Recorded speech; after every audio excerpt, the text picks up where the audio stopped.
Hello everyone, welcome to this lecture. In this lecture, you are going to learn a simple and easy data types in Python. Not only the Python, any programming language you may check, you want to learn like a very clearly data types. Let's see here, I'm creating new file and Python file I'm writing here data types. Hit enter. So now we are writing here in data types. Let's see, x I am taking as a variable as we discussed in a previous lecture. So using double quotes, very simply double quotes, my name is Sekhar. I have written a simple string data. Why it is called string data means whenever surrounded with the single quote or double quotes in a particular string using spaces or anything you are writing in double quotes surrounded, it will be treated and it will be called as string data type. So I am putting here some comment line also, string data type. So one T is more here, yes, string data type X. If I print something here, see, if I put X here, now save it and right click on the file, run the file. We are able to see on X, the value we are able to reading X, we are getting my name is Sekhar. So this X is a variable. So how it is going to be storing the value of this using equal to operator, we are going to assigning this value to X. When I am reading this X, I am able to seeing the output very perfectly. So if you would like to know what type of data it is means, you can put inside type. There is a ready-made function is there. Around the X you can put the double quotes and see how the program is prepared. So how the program is prepared, print of type of X. So save it and run the program. Wow, this is the class str it is showing. See, the class str means it's a string data type. Okay, now next one we'll see like number. We'll see y equal to some number. I'll put like around 8. So print the like for issuing of whole numbers like 0 to 9, we need not to require surrounding like in like a single quote or double quotes are not required over here.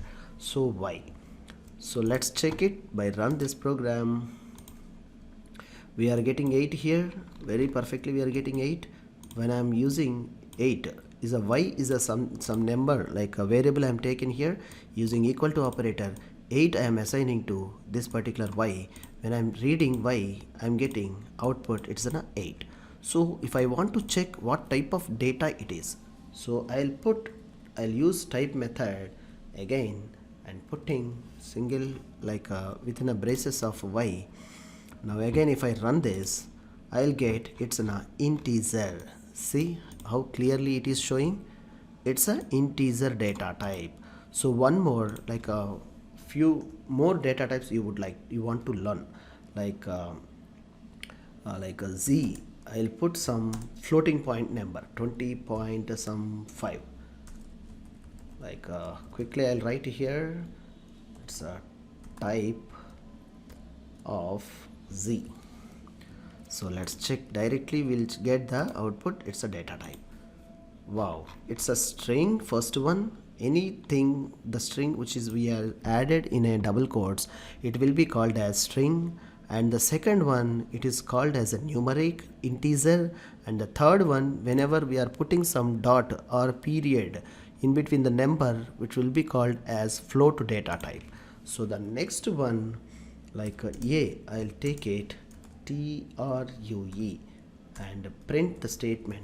It is called Boolean expression. So type, we can check it. All you need to practice very well. This all the examples. Yeah, I'll put here something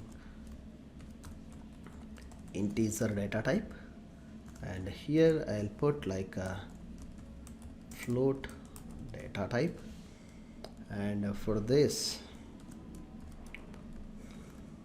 Boolean expression, like a bool expression, it's a boolean. Okay, so save it. Yeah, type A and print. Let's check the output. Wow.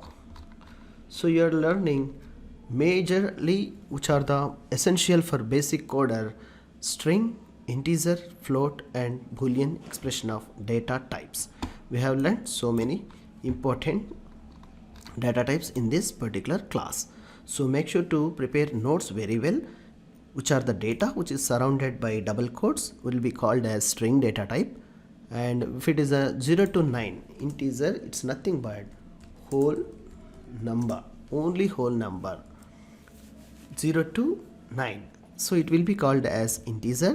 And float, when we are putting some dot in between the numbers, it will be without single quotes. You strongly observe here there is no single quote or double quote, so it will be called as float data type. And this is true or false. It may be the expression, you may test with another one is true, false, either true or false, it will be treated as Boolean expression. So these are very much important. In intermediate you will learn more symbols and more data types. I hope it's a very simple and easy to learn these data types. Try to practice all expressions with the data examples very well. I'll catch you in the next lecture. Thank you.